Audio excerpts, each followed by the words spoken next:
Welcome back to the GLL Season 3 final, coming to you live from Stockholm. So far, this LAN phase have been well and truly up. Team Unique have been one of the most consistent teams at this LAN and could be very well our third consecutive CIS champions. And Optic, with back-to-back chicken dinners yesterday, they've clearly proved a point here. However, one team that hasn't lived up to expectations has to be Team Liquid. And when we heard that Jempty was leaving FaZe and joining Liquid, I was so excited because Twin Liquid, right? This is going to be an unstoppable team. Team Liquid have had an insane year, particularly recently. It's 2 second places at PGI 2018 in Berlin. And yet there is something off. That delicate balance, that strategic brilliance that we've seen Liquid have so far seems to have gone askew, Scoom. And I just want to know why you think they're underperforming. Scoom was the problem. Scoom was the problem. Well, clearly Scoom was not the problem because Scoom left, and Scoom was part of that team at PGI. Yeah, I don't think I was a problem, and I don't think Jempty is a problem either. I think there's just probably adding Jempty. He was a shot caller for FaZe, so he's probably doing a little bit of shot calling with, I would imagine, Samty now in the team. And since he had so many ideas with with FaZe, I guess he's trying to bring that into Liquid. Maybe there's certain compounds they like to play as FaZe, certain areas, certain landmarks, and maybe when they are doing these calls, he's giving those ideas. And Liquid is not used to that. Maybe from coming in from Yasnaya or coming in from Pecado, he's not used to playing those spots, and maybe they're having a bit of miscommunication when it comes down to that. That makes sense. Correct me if I'm wrong. So when you were playing with them at PGI, it was James and Samty like kind of co-IGLing, right? Yeah.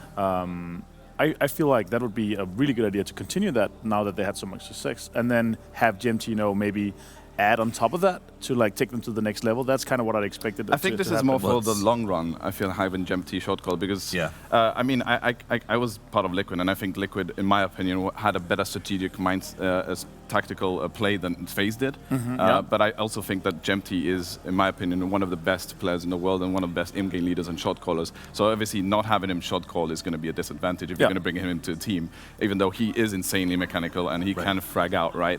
It's all just trying to balance him into a team. Yes, having James and Samty was the winning formula, right? And it's not only that, Ibiza also shot called, and sometimes I did give him some ideas, right? Like it's a team thing, but James and Samty were the main ones. Maybe going back to that and focusing on that and just having Jempty maybe give some late game solutions of what FaZe used to do and stuff like that instead of more the core strategy from the get-go. I just have to say, guys, I'm disappointed that they decided to test this out here and now. No, this is the right time to do it. So here's the thing. They're invited to the next round, all right? So they're going through to PEL main event. They're going to be in good shape there. They've got a new roster. If you're going to test out new callers, do it in an event like this where the challenge is high. The problem that I see is I think they are trying out some new callers, but the vibe that I'm getting is that because it wasn't working, maybe James and Ibiza a little bit, probably James, are getting a little more vocal as well. And yesterday you could almost feel a bit of chaos where it was sort of like whose voice is the one that we really have in charge here. And I think they went home last night.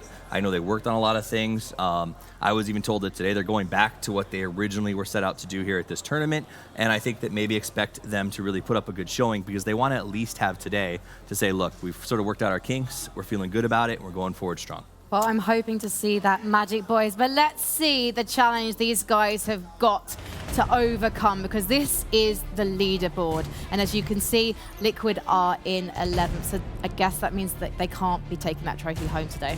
I mean, unless they have Liquid Magic and win 5 games, which is not impossible. I mean, they won 4 in a row in Starladder, and they're one of the teams that has the most consecutive wins at LAN out of every other team in the world. So if it's a team, it's Team Liquid that can actually do this. But it's going to be really tough. We're talking less than 600 points from 4th. So still, that middle pack there from 11th, 12th, even down to 13th. We're talking 600-700 points up to the top 4. If you start out that with 2 good games, and then you go on to a Wrangle where you're comfortable, where you go into your old roots and you know kind of how to play it, I really feel like we could see a huge comeback. It's all about precedent, right? Oh yeah. So what you do is you say, okay, what's been the highest amount of points accrued by one team in one game so far in this tournament? Optic racked up 576 in one game. So that means that is a potential amount that you can get feasibly in this tournament. So if Liquid gets one of those plus a decent game right afterwards, they're right back in that top 5 mix. The problem is now you need those top 4 teams to have really bad games. With 2 bad games consecutively, and they haven't had that so far in the tournament. And here's a reminder of our top killers. Sorry to cut you off there, Avenger. standing there at the top. 24 kills for Stand-In, 23 for Vegas, and 22 for Uber. Really impressive to see Stand-In and Vegas up there. Expected Uber to be up there. Honestly, I've said it multiple times about Uber. I think he is, if not the best player in the world, then one of the best. Fragging-wise, he's probably the best, I would say. And something to add as well, a statistic that is not obviously on screen is damage done. And in damage done, actually, the #1 is Bestalok from Team Red Diamonds. He is actually #1 with 16 kills, but he had around 4K damage. So he's doing a lot of damage. And this is a guy that has been dominating on the online CIS region, and now it's actually showcasing here. Not in the kills, but in the damage. CIS is coming out very, very strong, not only in the form of their teams, but like you said, Uba, who we've long discussed who's the best player in the world and kind of joked about it. And Uba's always been in the mix, but I think never really been spoken of because we just didn't know him as well as we sort of know James and the other guys. Now, Uba's setting himself up as probably the premier player. But what I loved this morning is that Vegas, who's #2 on the kill list, was over there at the phase table, chatting it up with the guys, joking with Uba. He was like, I would have beat Stand-In if you hadn't killed me. So, like, they were having a good time. And they're like, making it competitive, but not overly so. And I think that that's really cool. Another thing I really want to add here is, obviously, we talk about the best player and everything. I don't feel like just being the best player is being the hardest fragger. No, of course. I want to give a big kudo to both Mexi and Phosphate being able to take in 2 new players and kind of keep the team together like they had. I think they're amazing players as well because they're able to, you know, co-IGL both of them. They're both adding to the team, and being one of the best players in the world is also being able to in-game lead, to co-IGL, to frag out, to support your team. And I really think that Mexi and Phosphate is really up there as well. And I think a big key to being the best player is knowing not only when to frag and doing it well, but knowing when not to. When to let somebody else take that position because you have a better flank. You have a better knowledge of where the enemy is, so let them take that fight. And I think an example, there's some teams that aren't doing that. There's some teams that are just aggressively trying to go and sort of establish themselves. I think Team Ready has been trying really hard to go out and get frags and maybe sort of defend their rights, and that's costing them big time because they're trying so hard to be aggressive. Scoom, you didn't tell me it was your birthday, mate. And to be honest, I love to embarrass people. So this is a Princessa Torta, and it's all for you. The thing is, last time I tried to sing happy birthday to someone, it went really wrong. I got your back. Have you actually, though? Okay. Players, I don't know if you can hear me, but it's Scoom's birthday. Are you going to sing with me? Yeah. Are you ready? 1, 2, 3. Happy birthday to Scoom. Happy birthday to Scoom. Happy birthday, dear Scoom. Happy birthday to you. And also, hang on a second. Guys, it's also Lux from Besiktas. It's also his birthday too. Birthday buddies. One more time! No, I'm joking. He thought he got away with it. He absolutely thought he got away with it. But no one gets away with it on my watch. So if they win a chicken dinner later, I think we're just going to have to sing all over again. But get your face full of that, Scoom. Yeah, I think those are road so flyers. last finals, I got force-fed on stream. Again? No. Yeah. Last time I'm looking forward to not doing it again. Let's do it again. Yeah, no, it's your turn then. Yeah. I mean, I don't need to I be volunteer. Dave was like, Clearly, come I don't over need to here. be force-fed. Clearly, I can just... Guys, Yeah. I love cake and I love stuffing my mouth with it.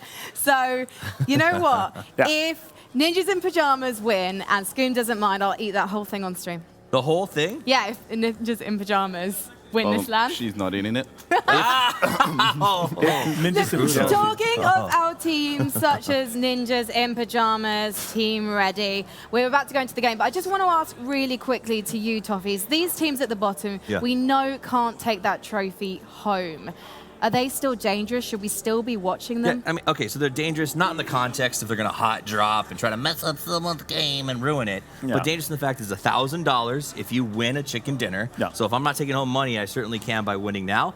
And they've got nothing less to lose. I talked to Ninjas in Pajamas, you know, you brought them up, or you brought them up earlier, and said, what's the situation? They went, well, we had a really bad day too. It's unforgivable, but today we're going to come in. We got nothing left to lose. We're going to look for kills and try to frag really hard. So that's dangerous. A team like Red Diamonds, who drops right next to them, may have their number up if Nip's looking to put in those kills. So that's the danger part. It's a wild card. You don't know what to expect. Keep your eye on them, Nips. Right, let's head over to our casters. I'm going to get their names right this time. Moses and Sims.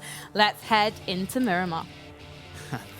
Thank you, Frankie. I am Moses, joined by Sims, and we are here on day number 3 at the GLL Season 3 Finals. It is the last chance for these teams to make a run at that first place prize, and it's pretty close for at the top, and it's some time for Liquid maybe to make a run at it as well. Yeah, we kind of touched on it yesterday. This obviously is the last major event, mainly before Pro League all kicks off and all the rest of the international leagues and so on and so forth. But more importantly, there's 100 grand, and if you want the lion's share of it, you got to be on top of that leaderboard. There's also a grand per chicken dinner. It's nice that Toffee's actually touched on it very, very briefly, because obviously for some of these teams down at the bottom, okay, there is, you know, a very tiny chance that they could work their way up. They'd have to pull the Liquid streak and get 3, 4, maybe even 5 games in a row. But when there's a grand per game, if you want to take a bit more cash, and if you want to work your way up the leaderboard, take a bit more in the bank, you've just got to play lights out now. You've got to go completely and just hammer it hard, do the best you can, get the frags, get the tags, get the kills, get the points. Honestly, it could be a bloodbath. For some of these teams down at the bottom, there's nothing left to lose. Yeah, and that can be the case where if you want to walk away with something, if you're a team at the bottom of the leaderboard, it would be just that win bonus. The story here for me is Optic. We saw a tweet earlier from Hypox stating that this would be the last day they'll be fielding the whites for the Optic Gaming organization. They are currently within striking distance of that first place spot, and that would be a great way to run to end a great run under the Optic flag. Yeah, I think coming into yesterday as 12th, coming in as it was a 10 or 12th, and then they switched it up from there. And then to fly up into that top 3, top 4 placement is just monumental, and it gives them such a big springboard. Don't get me wrong, they played amazing. At one point they had 16 frags, which is huge, and it's going to do so much for your points. Circles did give them an advantage. It would be wrong not to mention it. They kind of did go their way, what with the compound, especially when it just landed on the compound in the final circle and everyone was just uphill from them. It was easy pickings, to be fair, but still, they fought for it. They did some work. They put the work in. They've jumped up. For FaZe Clan, obviously ending number 1 on day number 1 and then dropping down between Team Unique. For them, I think they haven't won a GLL LAN event yet. No. I think not only would it be good for them to win a GLL LAN, but more importantly to win it with this new roster. Right, absolutely, and I mean that's a big bonus for any new team, is securing that first victory. And speaking of tweets, we did see a bit of a controversial one earlier from the leader of Wildcard, Tumai, looking forward to this tournament being over, having his eyes on the upcoming Pro League qualifier, conspicuously leaving Kickstart off of that mention and talking about their bad team chemistry and the bad result because of that. So a bit of an odd move considering that they're mid-tournament right now, and for Wildcard, they've had success in the past, and this has just not been their tournament. As far as I'm concerned, you go into a tournament as a team and you come out as a team. You lose or you die as a team. It's as simple as that. This game's about to get underway, so what we'll do while we're going through this, we're going to try and talk a little bit more about the teams, a little bit more about the drop areas. Currently, you're looking at Picado. You can see in the bottom, likely team to drop here, Team Liquid. Access to vehicles, 6+1 in esports mode. Loot tier, medium. I mean, it's kind of medium if you have more than one team in there. I think generally speaking, with Team Liquid, they have their loot routes. And when we say loot routes, it's imagine that you have 4 people going. They do the same buildings continuously. That's if nobody's there to disrupt them, so to speak. Moving on, Los Leones, access to vehicles 15+2 when you look at the sports mode.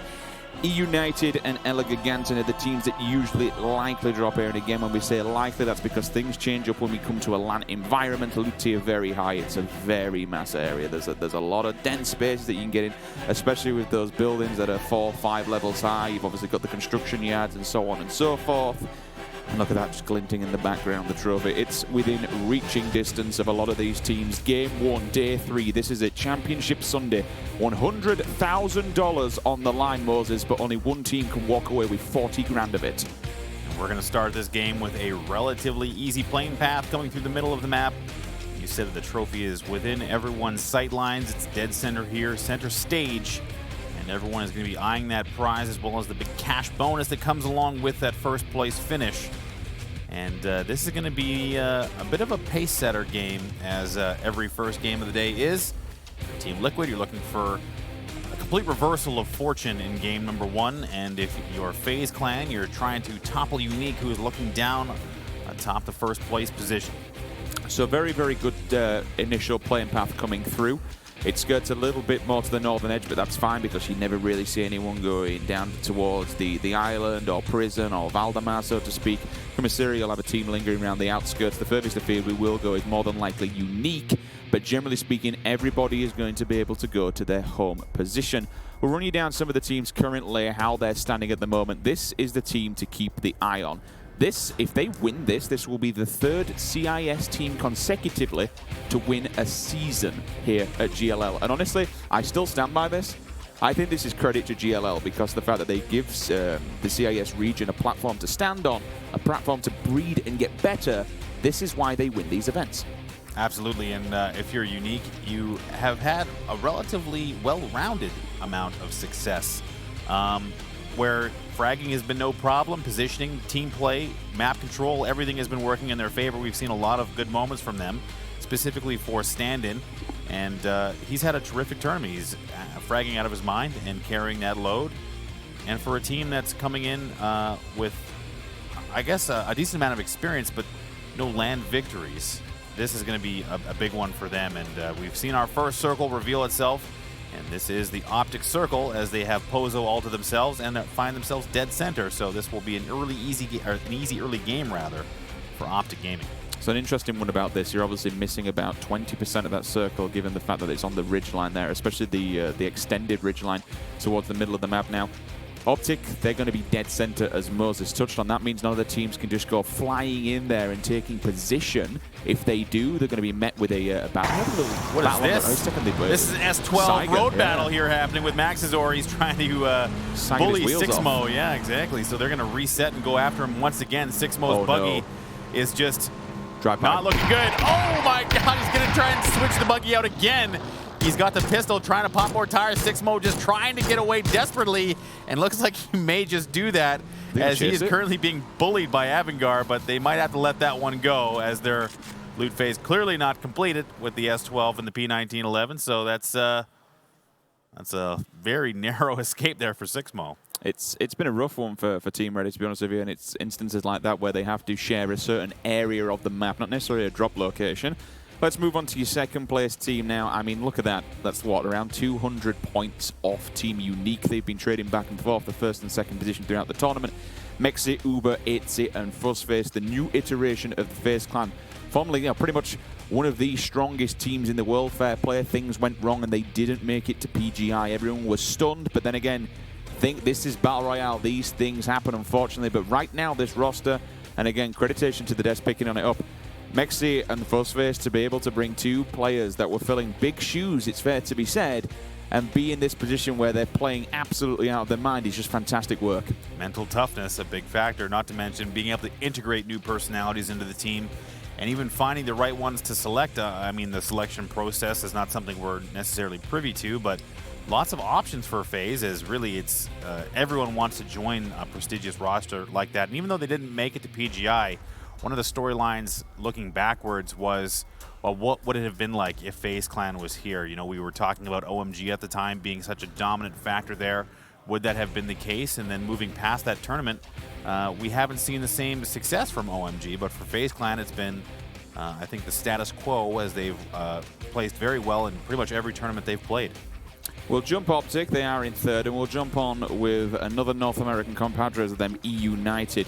I think the standout from this entire event so far is the fact that possibly one of the most disappointing factors in PUBG at the moment, Vegas. What just a beast of an individual, and the fact that he's below age of the Pro League is something that a lot of us are extremely disappointed about, obviously including himself, because the man just wants to play that he can perform on a stage. I mean, the things he's been doing for this roster, it wouldn't be unfair to say that without question, they are in fourth place because of his performances so far. I mean, what, second to top fragging in the entire competition? It's monumental. Absolutely, and for Vegas, it's been a tremendous tournament, but I think we have a bit of a spot here for them as they give us some thoughts from their perspective.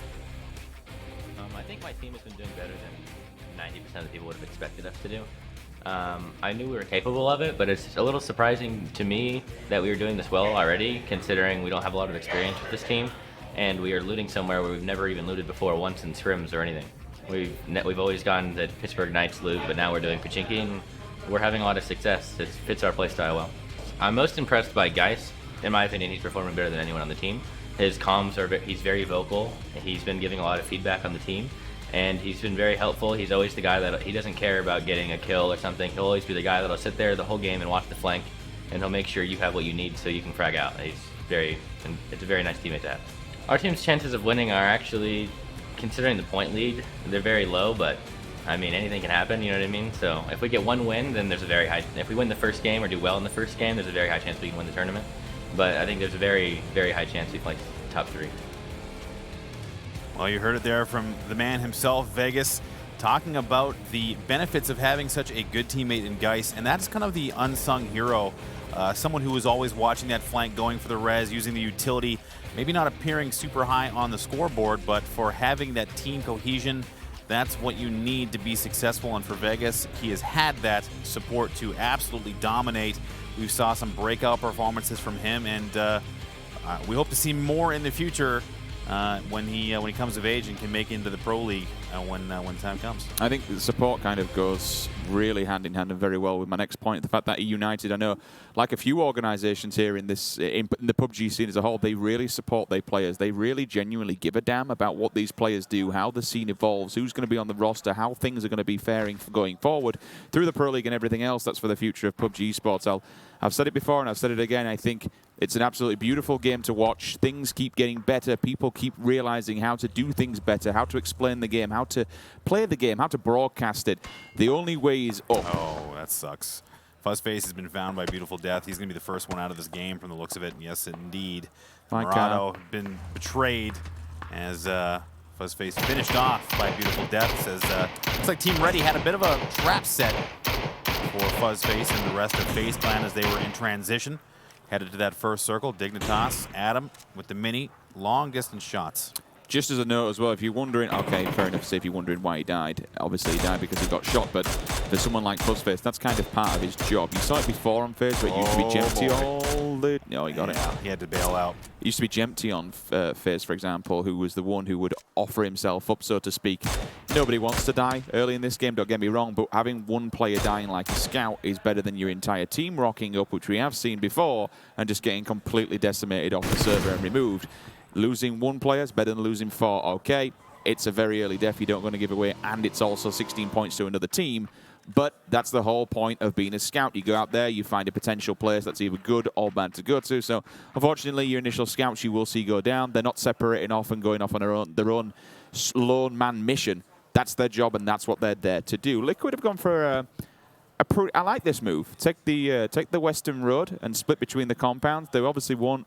I don't think at this point they'd still be looking for loot because where they go is very heavily looted up. They'll see what else they can get off this, but they're just extending their own amount of ground. The fact that they're behind Optic, it's still a very central location unless they get the hard shift away from them. But they're taking so many compounds, they can pretty much themselves take an entire square platform. Yeah, and really the control they're going to get from there. Really, the chances of someone pushing all the way around there is going to be relatively low as Pat Caps. He's set up another trap. It's going to be Tamil getting found. Pat Caps will finish him off very quickly. Caden, actually, that is. As Lux will try and veer off course. Again, many scouts getting found out. We saw Deegs go down early as well. So the scouting, or the lead vehicle at least, struggling to make the first play zone as Envy will pick up their first frag. I mean, that's textbook there, right? They've lost Tamil. It's time to move away. To the rest of them, they just skirt the edge. They'll take a dip down and say, okay. They probably might not even been looking for there, but the fact that he's gone down, the rest of the team can survive. For how long, we don't know.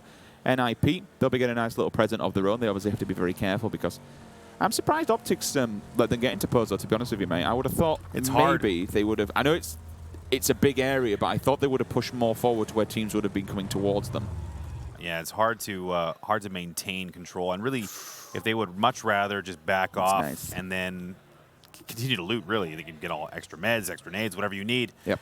Have all Pozo to yourself. And really, you can't keep control of an entire city. So we see this crate sitting just next to Pozo as NIP is there looting as well. They've found their way into town, but they have not seen the crate.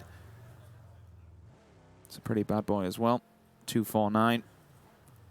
A lot of people are not. Some of them aren't a big fan of the light machine guns, but the fact that what it does to vehicles is absolutely stunning. The fact that it's 5.56 ammo as well. There's a ghillie suit. All right, it's green, but you know they can still help out. Uncivil Gives Muraku a headache with the M24, finds his face. So Envy's in a weird spot here. They're going to have to try and get out. In the blue. It's a bit monka. Hypoc has moved up a little bit, looking for NIP. Maybe heard some vehicles arrive, but for Envy, they will jump in the vehicle and move out, trying to make their way into the zone. Trifoli looking for that long miracle shot, not able to land it. So for Rustin Mar, who's had individual game performances, but for Accelerate, they've kind of trickled down the scoreboard through day number 2, looking to bounce back here, day number 3. An impressive performance through day number 1, however, as the Finnish squad find themselves very far outside the blue now. We've seen a shift.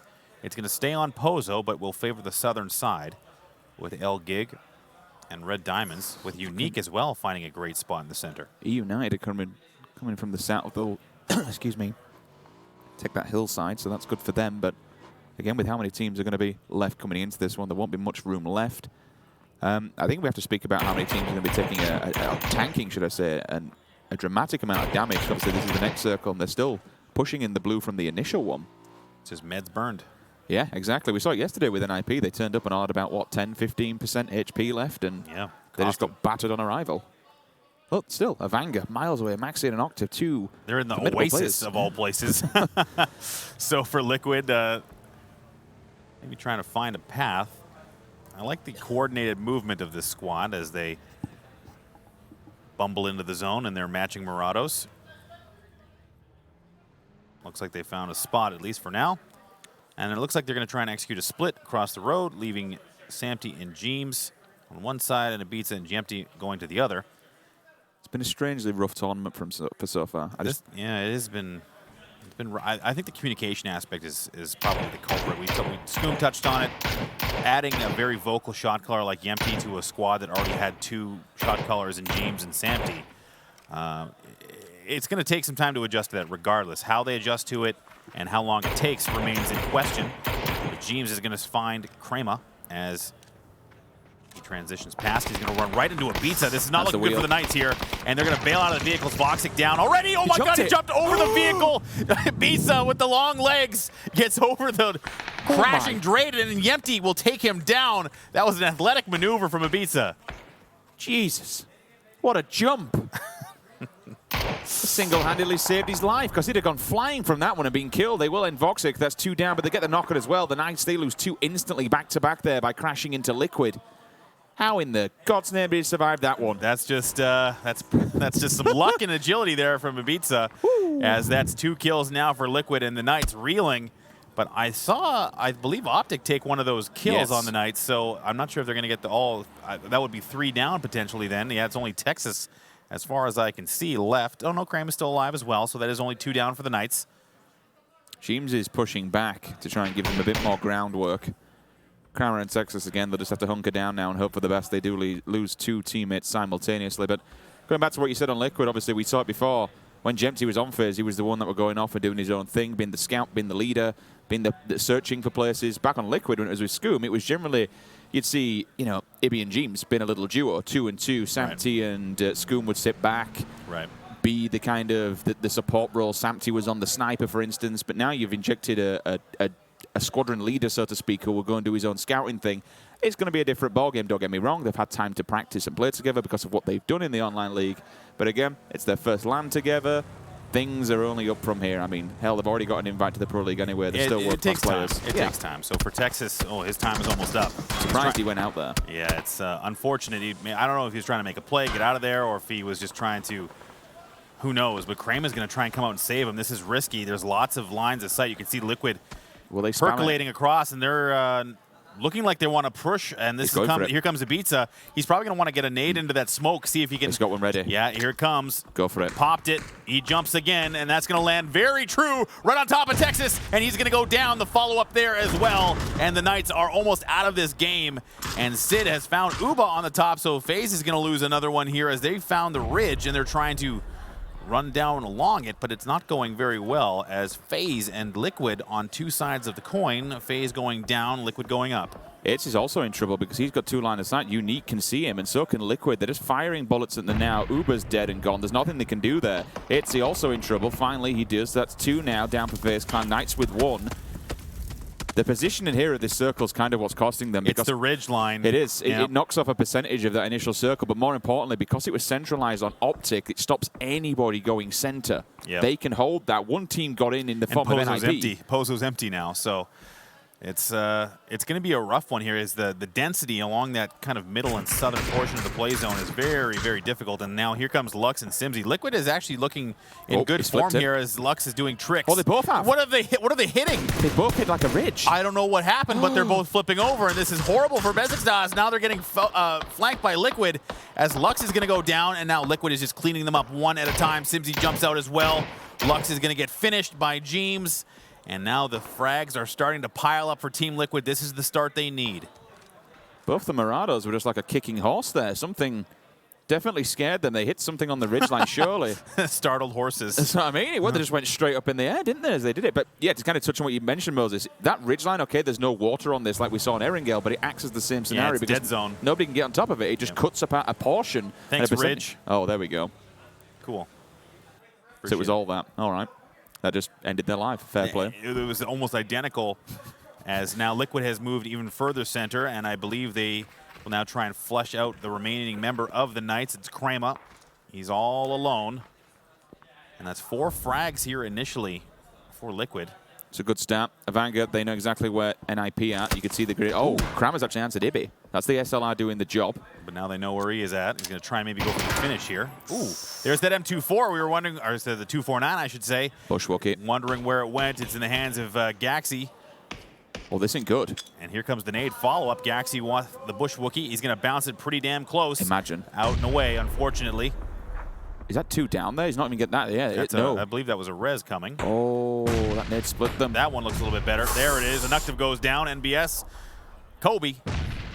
Crawl back in, but the question is, they're going to push in this. Yes, they are indeed. They're 2 flush out. They'll get the angle now. The 249 trying to do some work. Meanwhile, we have 2 fights going on all over the place. He splits through the smoke, hoping he can get some sort of tag, allow his teammate to clean up. Now, remember, those smokes are going to be emptying rather soon. That's a lot of ammunition in the bag.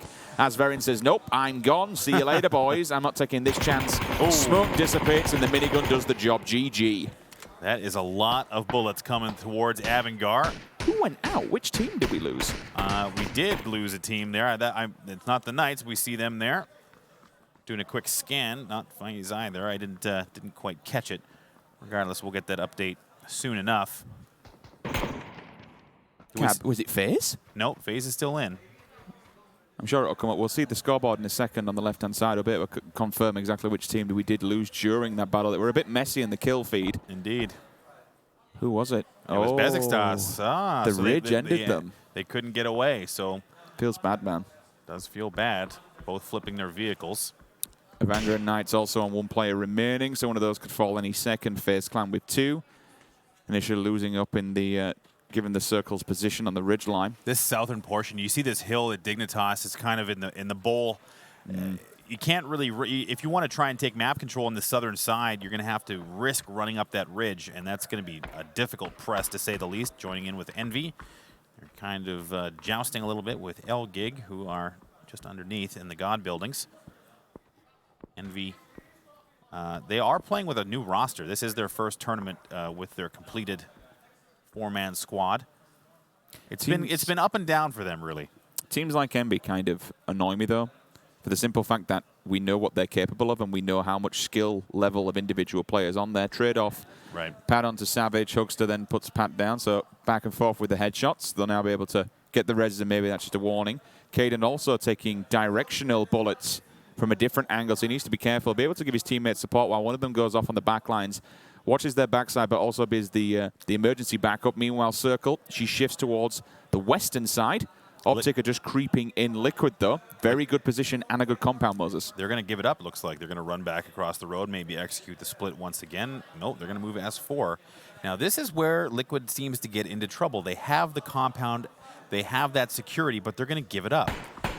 And look at this. Now they're taking damage just like that. It's Wildcard at distance taking those shots. Trying to get some damage onto Liquid. Why did they leave this compound? Why did they leave? Oh, bullets coming back, though. Where's that from? They might not get punished, but they have a compound in the zone. You don't know what the next circle is going to look like. If I'm Liquid, I think I have a couple of frags. I don't need to make any risks. Let's just, or take any risks rather. Let's just keep what we have. I'm not entirely. Oh, it's actually Red Diamonds that have pushed onto phase now. Yeah, they've poked them, so the grenades are coming up. That's a 4-man push as well. One of them tries to run away on the bike. Interrogate, though, across the map, finds Asprint, so that'll be a finish off on a Vanga up in the top corner we saw earlier on. 8C goes down. One member of FaZe on a bike somewhere, running for dear life, trying to work their way up the leaderboard again. In second position, actually Mexi, the team captain, and IGL himself. He had to back off. I think he knew the 4-man press was coming, and they're just trying to play for position. They just don't have the manpower to take those kind of fights. So it was wise for Mixie to back off and risky at that. I think Kramer's going to get hit next. Look at Envy. They're going to go right in the line of sight, and NIP are just over his hill as well. 8C finally confirmed kill. Red Diamond 16 points. FaZe down to 1 individual player. Accelerate also on the rotation. It's time for them to make the move, but they have to go across the ARs of United. There's Vegas. He's just spraying away the Scar, trying to find pay dirt as Rustin Mar. Here comes the sniper shot, as Vegas has become known for through this tournament. Absolutely murdering people with those Car 98s and N24s. Look at those nades landing right on top. That's Iroh landing again a nade as Mikas will go down. And right on top, that's beautiful death of nades. It's a red zone right on top of Accelerate Gaming. More and more are landing, and it's just an absolute domination. Team Ready is destroying Accelerate Gaming. Only Rustinmar left standing. He's trying to throw nades in defense, but more are coming. And it looks like Team Ready wants to get aggressive with this as Iroh goes for the finish. That's another kill for him. And Iroh's on the top flank, and he will finish him off as Accelerate Gaming gets destroyed by Team Ready. I'll give him credit where credit's due. That was an amazing push. They pressed the advantage, they got the grenades, and they know the knock was there, and they wanted those points. Remember that 16 points per kill and a placement jump as well. Ooh. They went down. NIP finally found. That's going to be the last. You've had 3 players just like that, back to back to back, all dead and gone. The Knights still holding on for dear life. Avanga also went down after Bezikstans. You can see the left-hand side, these teams dropping team after team after team. FaZe and Knights, 1 individual player. Unique have lost 1. Ready's lost 1. Envy's lost 1. This is a bit of a massacre. Ooh. The bikes go flying off the back. No! Feels bad, man. Oh, wow. That's unfortunate. Here comes the last man from Team Ready. It's a beautiful death. He's in the Murado, and he's a giant, slow-moving target. Look at all those tracers finding their marks. His beautiful death is trying to survive, and he's just flying down the hill away from Mixie, the last man for FaZe, who's currently looking at a 12th place finish if anything goes wrong for them. Taylor J taking some damage. Vegas in the same boat, maybe a nade landing close. And this is a bit of a crazy transition period as Uncivil, he's got a line, and he will take down Taylor J with the headshot. The M24 lands. The follow-up, Uncivil, 2 headshots back-to-back. He's just going off right now as the line of sight is very clear. Uncivil going off. 2 players like that, M24 and 8 times GG, back-to-back headshot and a body shot lands 2. And more importantly, he split the pack. The 2 players from a Unite cannot get the reses off. If they do, they also might fall victim to that sniper rifle. That M24 is so powerful and it's doing so much damage. Look at the line of sight. He's got his teammates around him to completely cover his backside. Caps, unfortunately, kills himself. No idea how. Caden also goes down. I'd expect that might be the end of Envy. If not, they'll only have a very few. That's beautiful. It won't actually get the full kill, but he's not got much life left. Pretty Curdy going to get the confirm onto Vegas as the nade's coming out from Optic trying to displace Wildcard. Tumai looking for an angle. He's got that level 3 gear, mind you. He's got the AUG as well as Valiate looking to be rezzed. I believe that's Hypoc going for the clutch res as James and the rest of Liquid still 4 strong. El Gig starting to encroach from their, looks like the western side, or excuse me, the eastern side. Math is hard, Sims. So is directions. I still can't get over how, and it just kind of goes to show, you know, what happens in PUBG, how things can go from good to bad with Team Ready killing an entire squad and then just dying straight off the back of it. Yeah, no doubt. Mixie, speaking of which, he's been found. It's, FaZe, 12th place.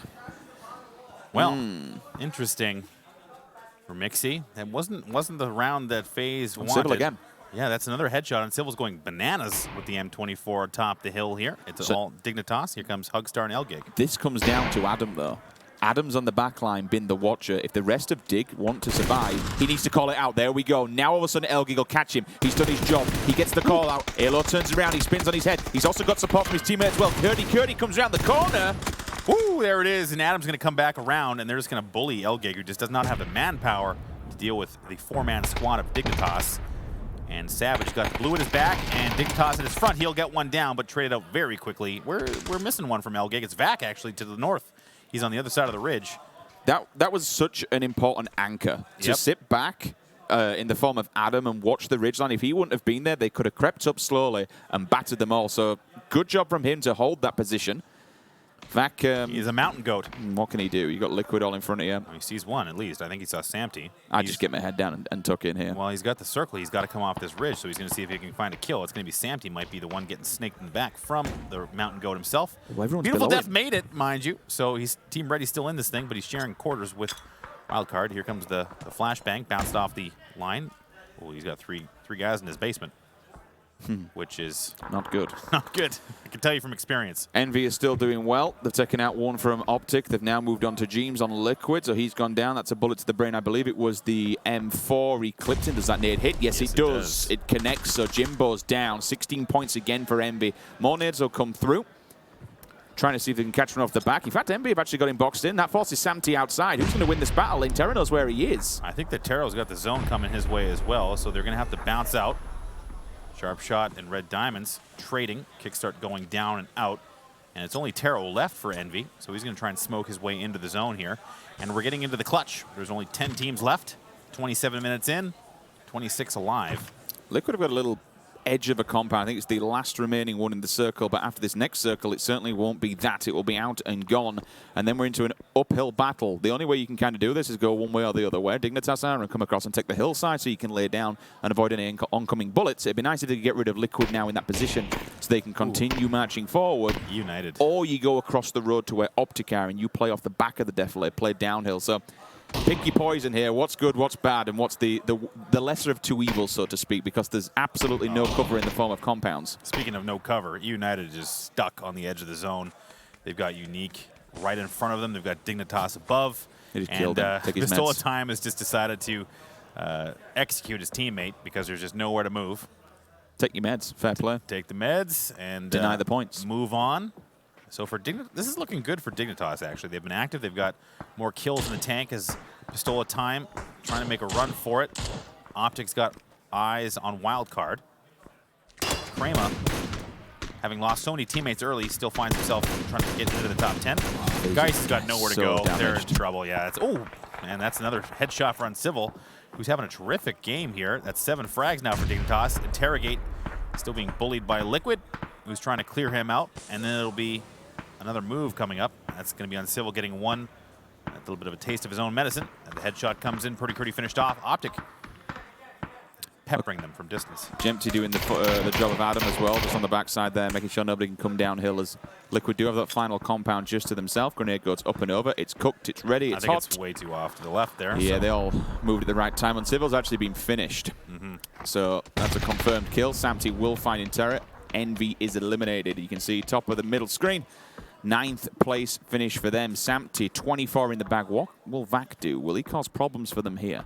Even a single knock could really put a spanner in Liquid's works, but he's got a good position. He's looking right up against the edge here. He might go his way. He might just catch him off guard. He's got lines of sight on now 2 Liquid players. Here comes a grenade, or... Yeah, there's the grenade. Cook it. Just chuck it in the general direction of Yempty, and there it is, right next to him. Luckily, Yempty's going to already back away, but he's going to go down to Vac. And now this is where the damage might come in, but it'll be quickly finished off by Ibiza as Vac goes down and Elgig goes out in 8th place. Adam and the rest of Dig, they do have some smoke, but there is only 2 players remaining, unfortunately, for that team, and they have Unique and Liquid. They are trapped. Liquid have the circle. That's super lucky, but on the again, this is where it kind of comes into the matter of fact. You have a road split in the middle. You have a downside and an upside to this. Which side of the hill do you want to be on? Where's the road? The headshot comes through, the level 3. Robocop stands up with his 249 and melts Senpai. Optic took the kill, but Sharp Shot and the rest of Wildcard are getting the better of Red Diamonds. They are just got better firepower as Best Luck turns and runs away, but the M249 will find him, and Sharp Shot will eliminate Red Diamonds. He's the last man standing for Wildcard, who find their way in to that top 5, I should say, as Dignitas goes down. Optic now coming in with 3, and Liquid's taking a couple of casualties. Yempty's still trying to be rezzed, I believe. Ibiza's made his way across. That's a good hold for them. They've got a little bit of hard cover. They've got the center of the zone, and, well, hard cover in the way of maybe Ibiza's camping himself in the back of a horse trailer, which I guess is acceptable at this stage of the game. And here comes a grenade. Looks like Crema. I didn't realize Crema was still alive. Oh, wow. Well, not anymore. Kobe. He's dead. He'll drop level 3 I mean, gear. really, for the Knights, who started this game getting decimated by Liquid, finding their way into the top 5 is great. Yeah, we do have to say that is definitely a good play. Liquid have split off from the pack, 2 on the back lines, 1 dead center in the middle. Ooh. Gentic falls victim there. That's going to be the 6 times on the back of the SLR. Hip-Hock, Hype-Hock, Hoop-Hook, whatever you want to call Vitamin it. God. Yep. The British legend in America. Beautiful head of hair on that guy. Brexit. It's a Brexit haircut. It's like, nope, I know what's happening in England. I'm going stateside, across the pond. See you, boys. Unique. They had great position in the zone throughout this game, and now they're finding their way and making a bit of a smoke trail as they move on. Optic is taking good zone control on the northern side. They have ridges to work with, lots of cars left around. Bit of a junkyard there. So it's 3 squads of 3 and Sharpshot. I like what AB's done. I think it's a good play. Hiding in the horse trailer. I like it as well. At least it denies any kind of, because a player could, well, a team, to be honest, if this circle goes that way, could use that as hard cover and just go, and rather even go inside it, but use it, put a vehicle up against it, something like that. He's denied the center of the circle now, essentially. I want to hear those comms. Look at Valiant. Guys, I'll be in the horse trailer if you need me. Valiant might actually catch them. Samty. One of the players. There it is. Mr. Biter will take one in the back as Samty with the silenced M24 will take him down. Sounds so good, doesn't it? Such a unique, unique noise. You know what it is when it hits you. Yep, that's 100% confirmed. He's in the horse trailer, ladies and gentlemen. Has Optic found Sharpshot on the back line? They know. I think they want to know. They know he's there just from the audio. I mean, that M249 is not hard to mistake. So for Sharpshot, he's relatively entrenched. Oh, and unfortunately, one tap. The pony has been spotted as Ibiza will get shot in the side of the head. The horse trailer not providing the cover he had hoped, and now Liquid is going to lose one more player. Ironically, their logo's a horse as well. Yeah, indeed. Well, he's tucked in there real tight now, but it just no help coming. Oh, there we go. Yempty is going to finish off Mr. Biter. That's how you say it, ladies and gentlemen. Don't think otherwise. And beats it down. And there's Sharpshot being spotted with Play With Me. That mini playing a big factor here, Richard. It's almost like Optic are kind of in the best placement at the moment. They have the backside of the hill, and they have Rocking a circle for now. All that could change any second. Sharpshot goes down. They jump a position. Now you're into his top 3. Optic once again playing. This is looking good, man. Fantastic. I mean, it's the down. Oh, careful. What's going to happen? Samty's gonna get annihilated. And out in the open, that 4-time spray not quite landing. But Optic is looking like they want to steal this game, and this is looking great. There's no cover for Play With Me, and that is a quick elimination. Optic is just decimating, picking up frags. He's going to die in the zone. There's no way around it. It's Optic's game. Just like that, Optic comes out of the gate, secures a victory in game number 1 on the day, and that's exactly what the third-place team needed. And that is a terrific victory from Optic. Couple of kills in the bag as well. Team Liquid, who needed a good placement, they did just that. It wasn't the win that they wanted, but certainly denying another 16 points from Optic and jumping into second place. That's fantastic, but still your number 1 spot at the moment, Unique. I think they were top 3, top 4 minimum, still going strong, but the Green Wall. 3 wins now here at the Global Loot League Season 3 Finals. Fantastic job. What do you say? I think that might push them into seconds because FaZe completely got. Well, they didn't have a great game. They went out, I think, 12th place, I believe, for FaZe. And no kills. I don't think. Or very few, at the least. Yeah. So for those wondering, yes, EMT decided to deny the points, jump down to the zone. So Liquid getting a second place. I mean, not the victory they imagine wanted here, but the finish that is much better than what they've seen yesterday. So Richard, standing out of that game was Optic's, again, just kind of steady performance, I think. Yeah, I think slow and steady seems to be winning the game for him. The kind of pulling what we saw, what FaZe does so well in Erangel, where they follow the circles, they know their path, it goes their way, but it was a fantastic job. I believe we have some of the players down on the stage with Mustache Dave in front of that beautiful trophy. Dave, over to you. And then, hey, how's it going? Winner, chicken dinner. Game number 1, Optic over here. So far with 3 chicken dinners. Oh, I'd put it up 2. The only team here with 3 chicken dinners. Currently in 3rd place before this game. Where do you guys see yourself after this? I mean, we should be in very good shape. Unique did do very well. They got 3rd there, and I think they had a decent amount of kills. So I think we'll be 2nd overall. And then Unique should still have a decent gap on us, but we'll be looking to close that next games. All right, this is another question for you, if you don't mind.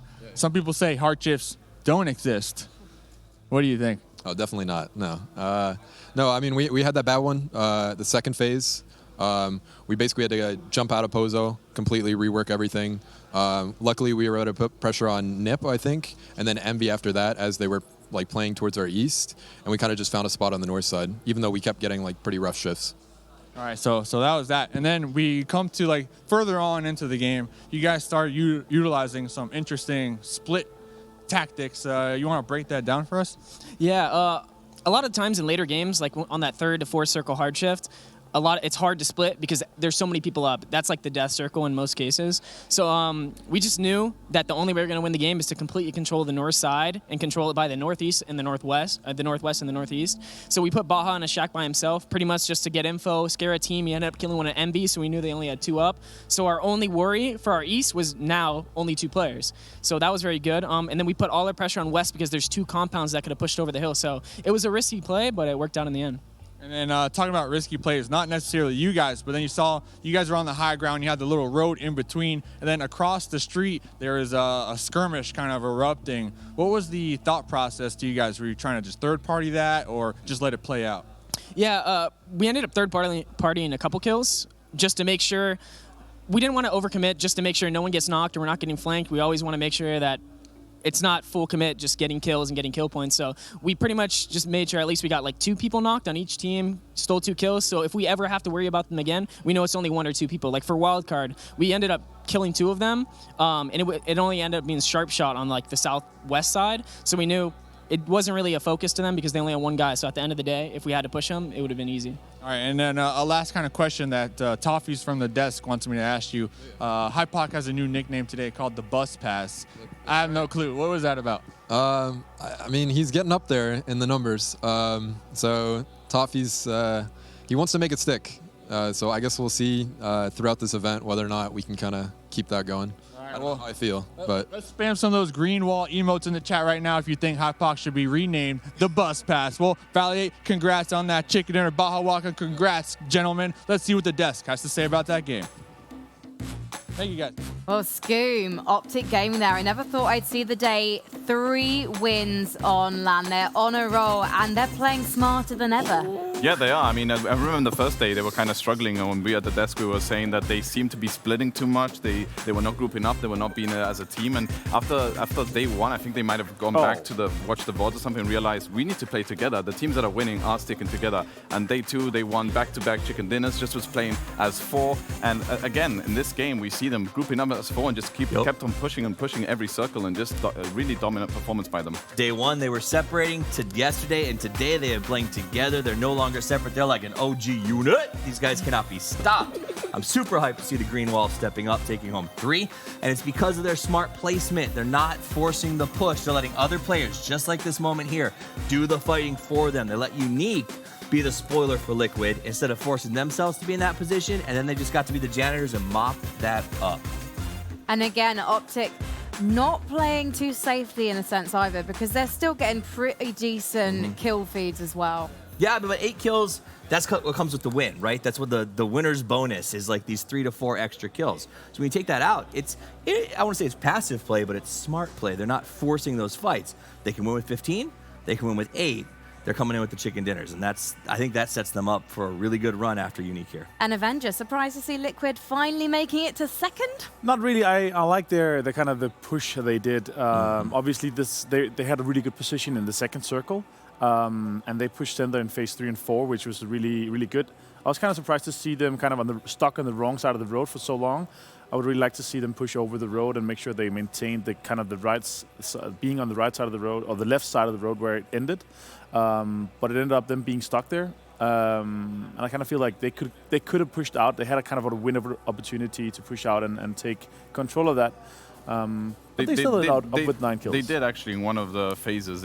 When they shrunk a little bit more west, they sent, I think 2 of them went to cross the roads, but Wildcard was already at the hill. If they should have done it a little bit earlier, they would have been good, but Wildcard was already shooting, and they, in my opinion, they should have died there. 2 of those guys at Liquid should have died, but they had such a good backup fire from the other Liquid boys at the compound that they managed to survive and stick us 4. And also Dignitas from the all the way backside on the hill also did really good job at covering the people peeking over the hill on the other side. I mean, Dignitas was fire. They were hitting really good shots. But I know that the Liquid guys especially, ironically enough, talked about how to view roads and said that we need to treat them more like water.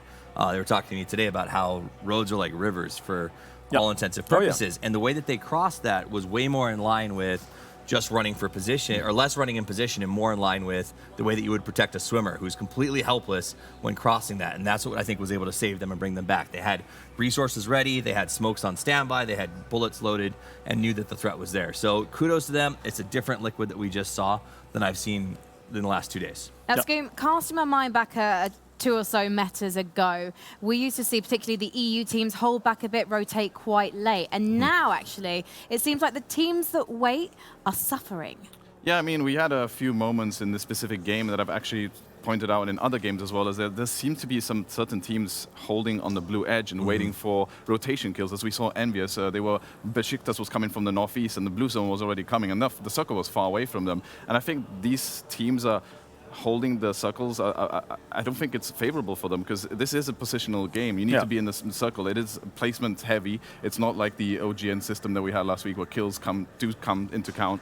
I feel like these teams need to focus on positioning themselves, because the teams that are winning are looking for their best position in the circle all the time. And we had this in another game in Narangal yesterday where Red Diamonds was holding, I think it was Team Unique, and both of those teams ended up having a bad game because they just both came late. And in this specific game, Accelerate, Envious, even though Envious did end up getting quite a few kills, Besiktas, they all ended up dying kind of early because they're rotating so late and holding each other.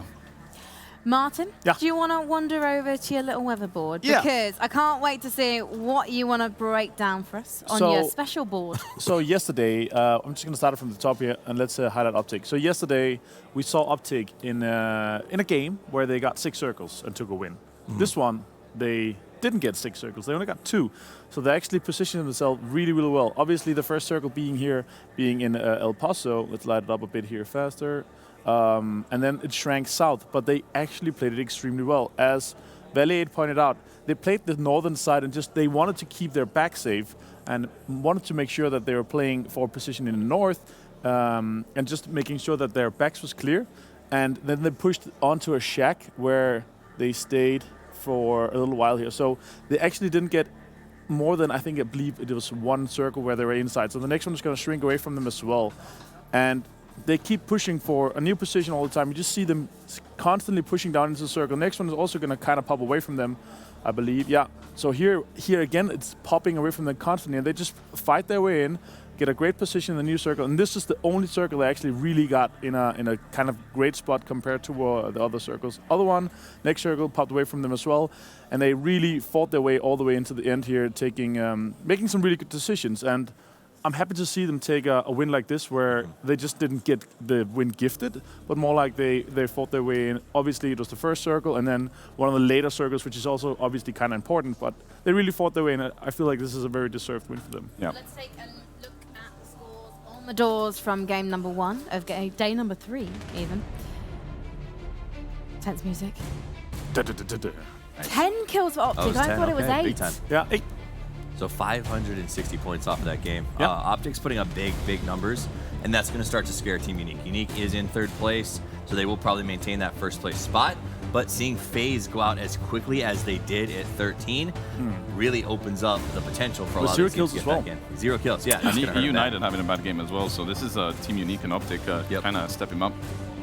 FaZe, no kills there. I'm guessing that's going to hurt them a little bit. They were in 2nd place before. But I'm really curious to see what that result has done to Optic Gaming's position in the total standings, because they were at 3rd at the beginning of the day. It should be. I mean, this should take them to 2nd, in my guess.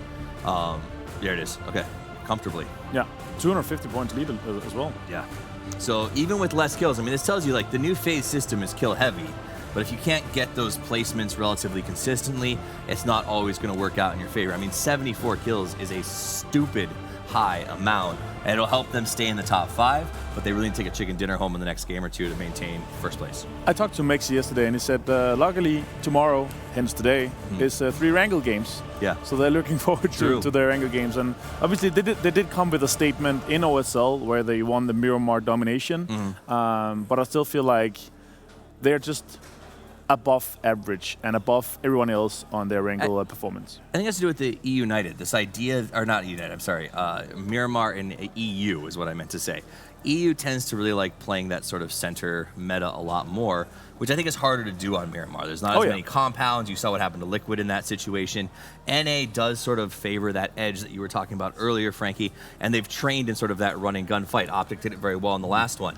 What really is happening right now is there's a lot of teams from the other regions who've come here and are saying, Accelerate saying it, Reddy was telling me earlier, we thought we'd play the edge because the EU teams like to go to the middle, but there's just so much going on out there that the NA teams are actually racking up a lot of kills because these people are just sort of falling into their drag nets. So I'm interested to see a Wrangle is way more favorable for center teams than Miramar is. Well, we've got one more map of Miramar, so we'll be seeing which teams bring on the heat after this break.